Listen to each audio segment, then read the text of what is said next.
이사야서 6장 1절에서 13절 말씀을 같이 봉독을 했는데요. 우리 이 말씀 가지고 소명이라고 하는 제목으로 우리 하나님 말씀 증거하겠습니다. 이사야서의 한 특징이 오늘 드러나고 있는데, 대개 선지자의 소명 기사는 그 선지서의 처음에 나오기 마련입니다.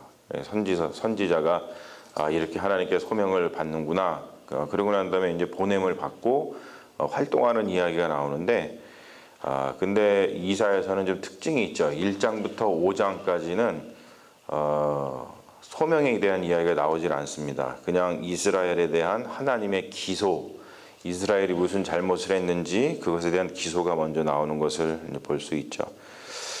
그리고 1장부터 5장까지 그런 기소가 나오고, 그런 다음에 이제 6장에서야 비로소 선지자가 소명을 받는 그런 이야기가 나오죠. 그래서 그들에게 이제 선지자를 보내서 구원하시기를 원하는 하나님의 뜻을 우리가 볼 수가 있습니다. 소명받는 이사야의 모습을 볼 수 있는데 아주 특별한 경험이죠. 어떻게 보면은 이러한 일이 우리 일상에도 일어날 수 있을까? 뭐 이런 생각이 할 정도로다가 굉장히 좀 일상에서 동떨어진 것 같기도 합니다. 그런데 사실 우리 일상에서도 얼마든지 일어날 수 있는 그런 장면이고, 어떠한 하나님의 부르심을 경험한 사람들에 의하면 이것과 그렇게 특별하게 많이 다르지 않은 우리의 경험과 너무 동떨어진 그런 경험이 아닌 것을 우리가 사실은 알 수가 있죠. 소명을 언제 받냐면 보면은 이제 우시야 왕이 죽던 해라고 나오죠. 처음에 이것이 이제 정확히 얘기하자면 BC 740년 정도 됩니다.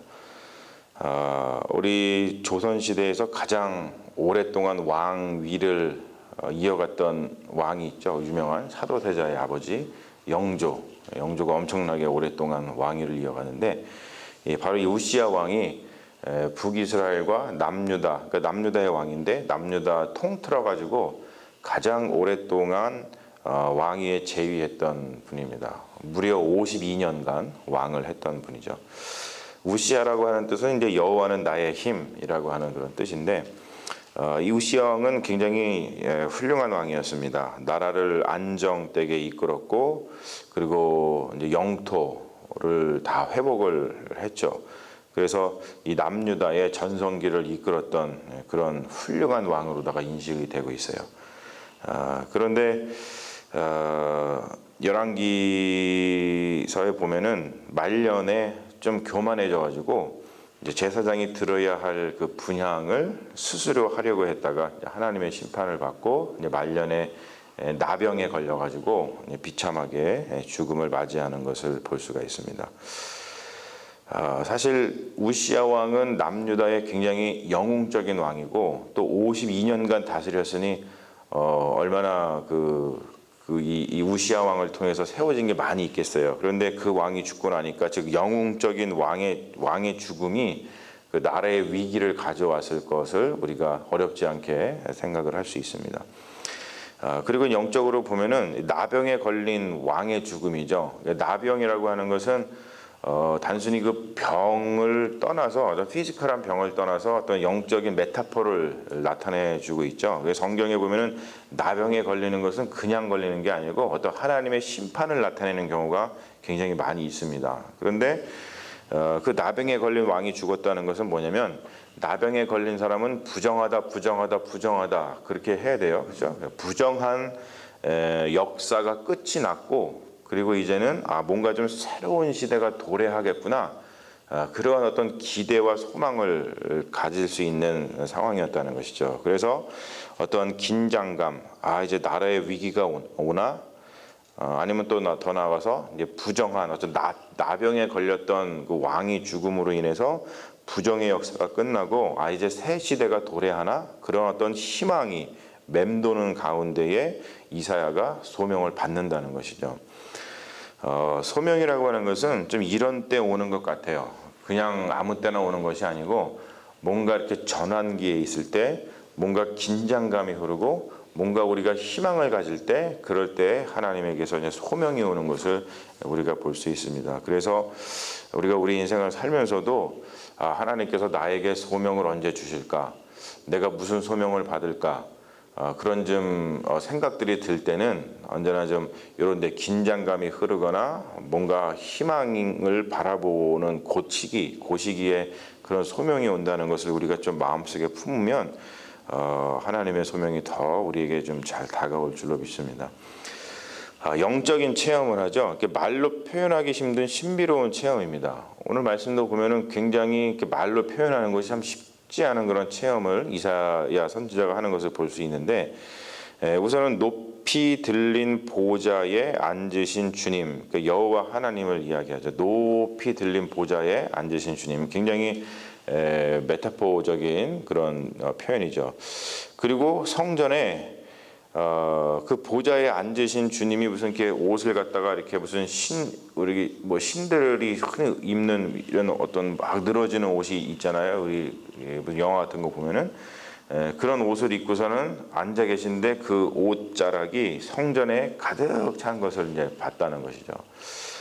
굉장히 이거는 굉장히 그 신비한 체험이기 때문에 이렇게 그냥 말로다가 표현하는 것이죠. 그러니까 뭐 하나님이 우리 인간처럼 무슨 막 옷을 입고 계셨는데 막 이렇다기보다도 어떤 그 거룩함, 말로 표현할 수 없지만 그 하나님의 그 어떤 신비로움, 그런 것들을 이렇게 이제 표현하는 것을 볼 수가 있어요.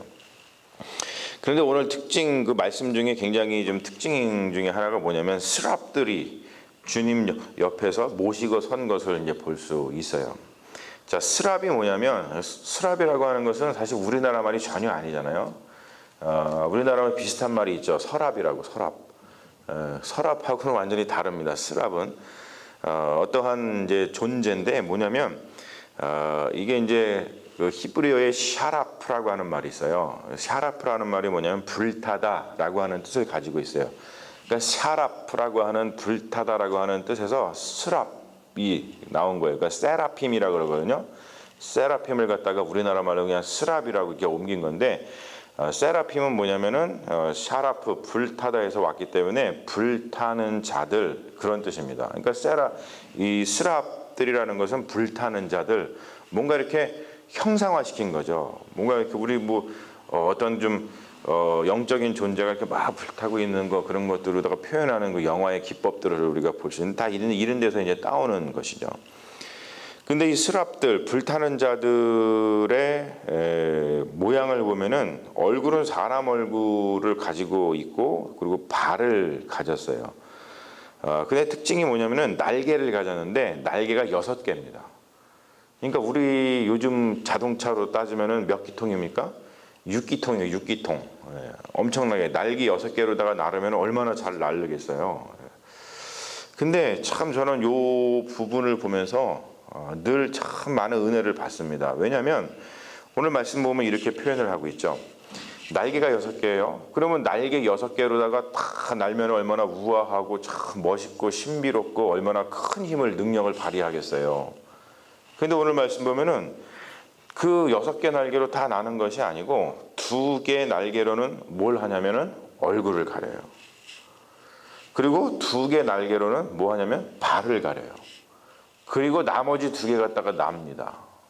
우리는 보통 6개 날개 있으면은 6개 날개로다가 그렇게 날면 얼마나 멋있고 힘이 있을까 이렇게 생각하지만, 스랍들은 그러고 있지 않다는 거예요. 이게 뭐냐면은 2 날개로 얼굴을 가린다는 것은 뭐냐면 하나님 앞에서 지금 자신들이 하나님을 섬기고 있는 건데, 하나님 앞에서 자신들이 드러나지 않도록 겸손하게 얼굴을 가리는 거예요.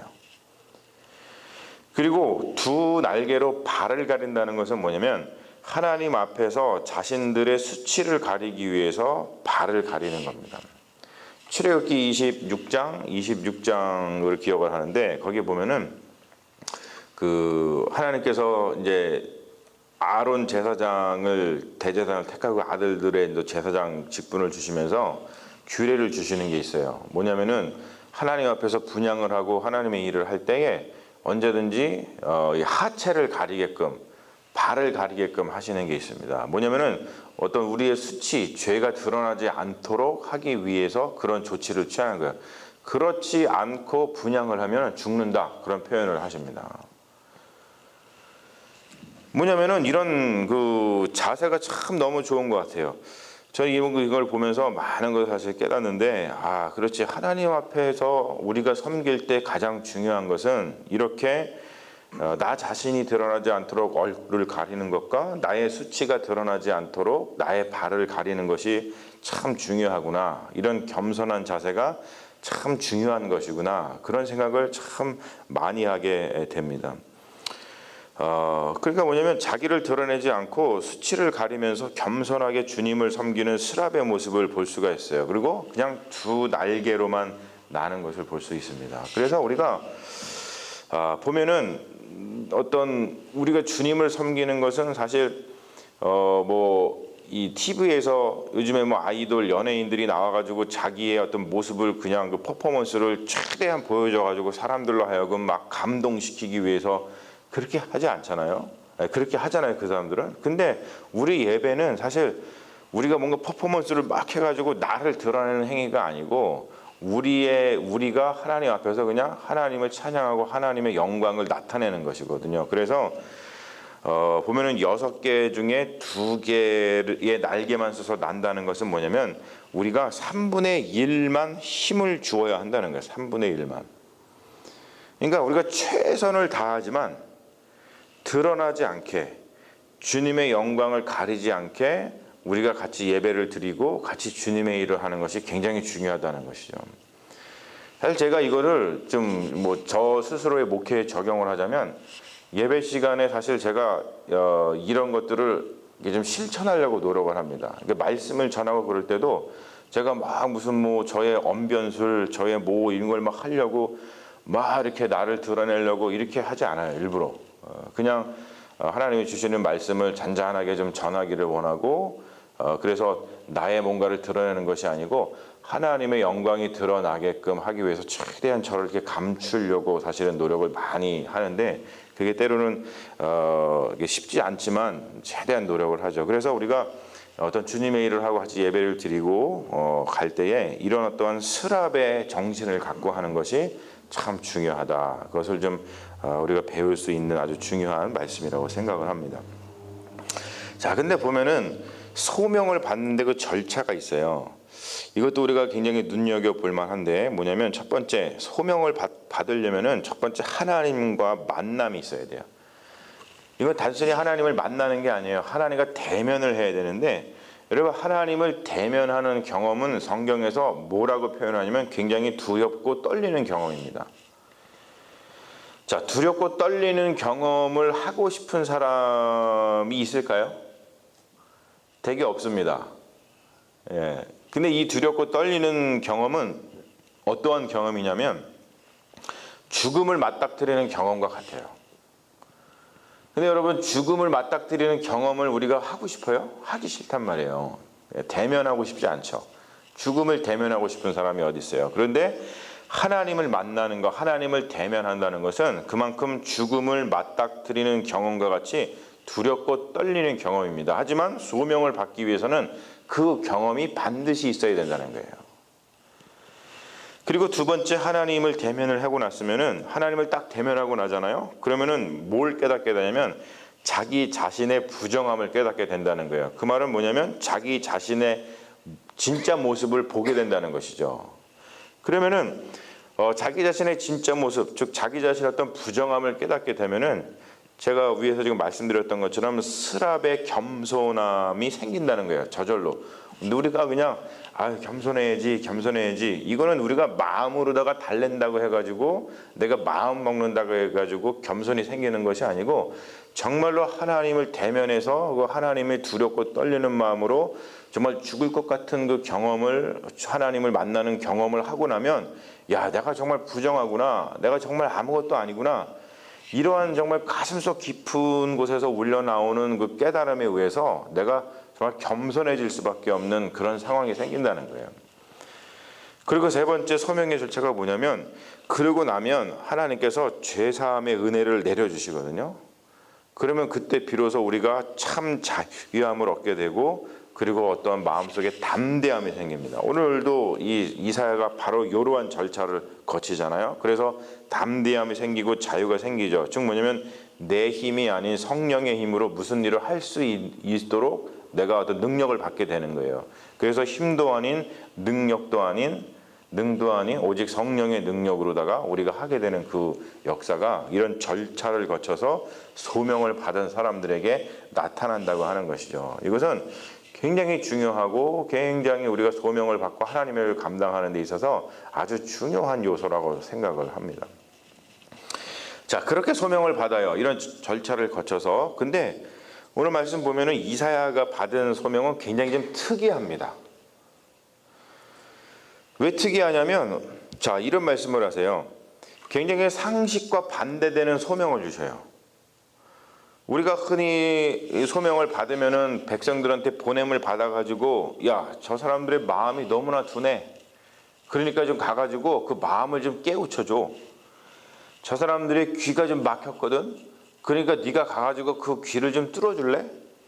저 사람들이 지금 눈이 어두워졌어. 그러니까 네가 가서 말씀을 전해가지고 저 사람 좀 눈을 밝혀줬으면 좋겠어. 이렇게 소명을 받을 거라고 생각을 합니다. 되게 그렇잖아요, 우리가. 근데 오늘 말씀 보면 완전히 반대예요. 아주 특이한 소명입니다. 백성의 마음을 둔하게 하며 그들의 귀가 막히고 그들의 눈이 감기게 하라.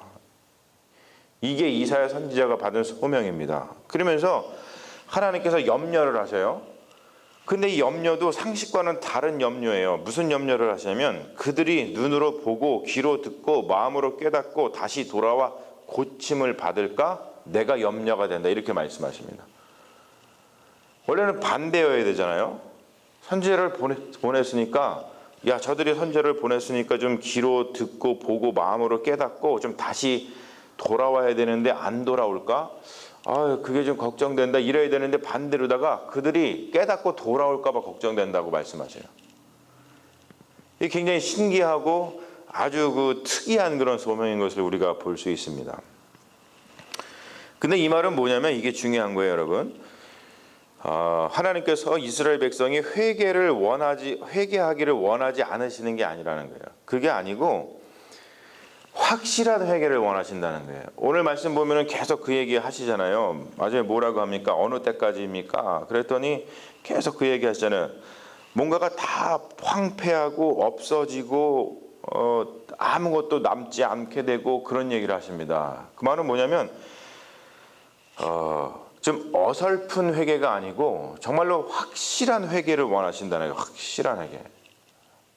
이 말씀을 보면서 정말로 맞다라는 생각을 갖는 게 뭐냐면 여러분 그렇죠. 어설픈 인격을 가진 사람, 어설픈 실력을 가진 사람, 어설픈 사랑을 가진 사람, 어설픈 믿음을 가진 사람, 어설픈 확신을 가진 사람, 이러한 어설픔이 사실은 삶의 어려움을 가져옵니다.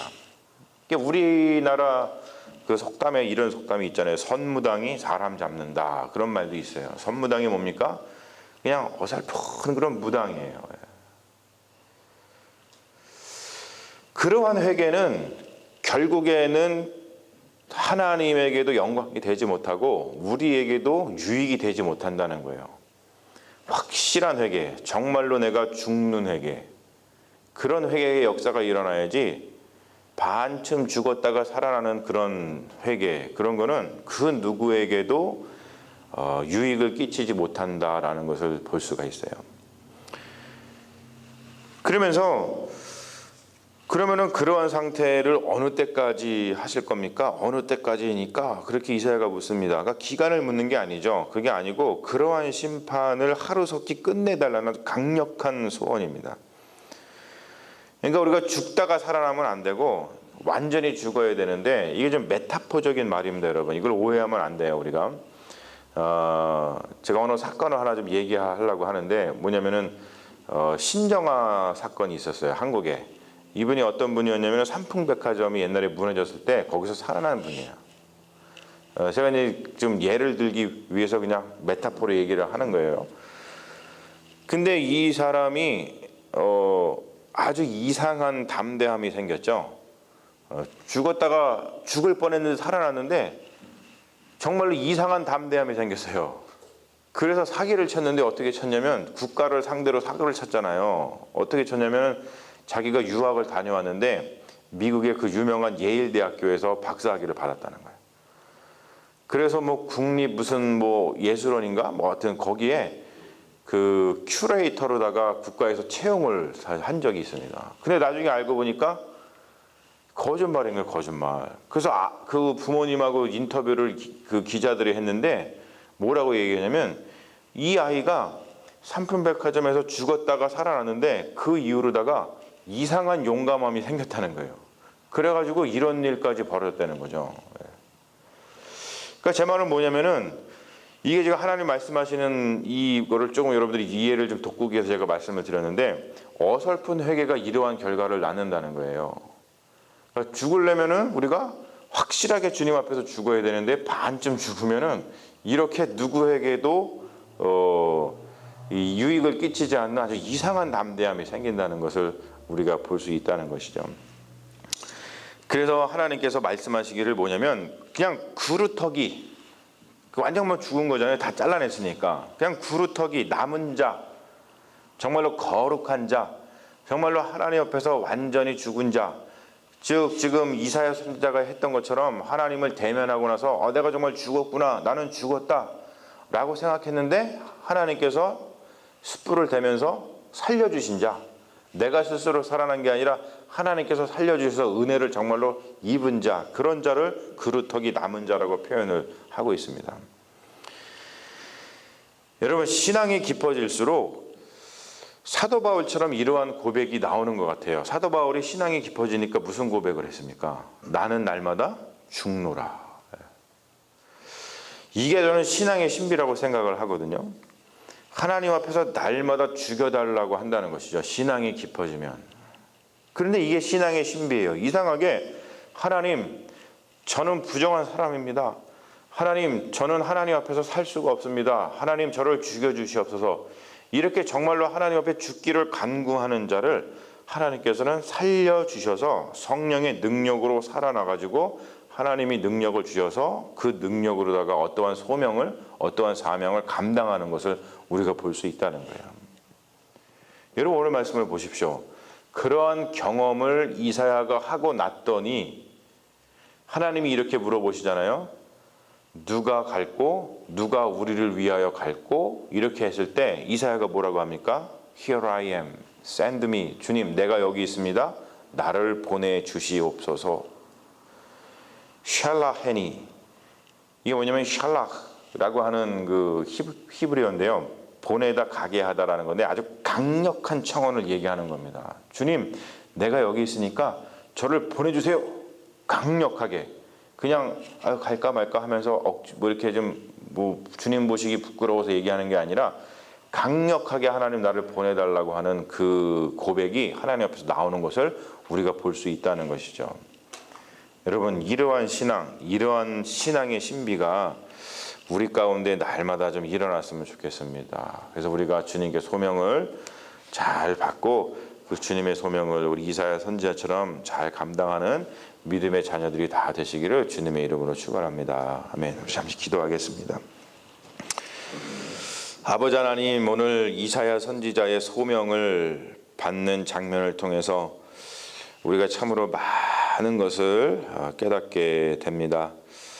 무엇보다 우리 하나님을 만나는 것은 죽음을 경험하는 것과 같이 두렵고 떨리는 것이지만 반드시 그러한 경험을 통해서 하나님을 만나고 또 하나님을 그렇게 대면했을 때에 우리가 얼마나 죽을 수밖에 없는 존재인지 우리의 부정함이 드러나서 하나님 앞에서 정말로 겸손한 그러한 사람이 될 줄로 믿습니다. 그럴 때 주님께서 우리를 살려주시고 은혜를 주시고 성령의 두루마리를 입히셔서 우리에게 우리의 힘과 능력이 아니라 오직 성령의 능력으로 나아가서 주님의 일을 감당할 수 있는 하나님의 자녀로, 하나님의 일꾼으로 우리를 새롭게 세워주시는 줄로 믿습니다.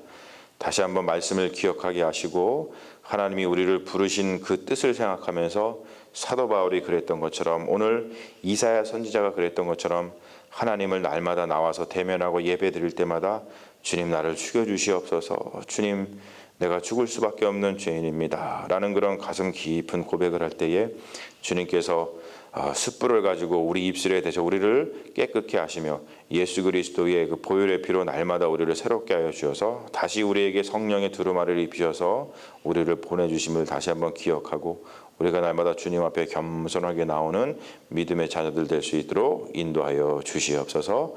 함께하여 주시는 줄로 믿사오며 우리를 구원하신 예수님의 이름으로 기도합니다. 아멘.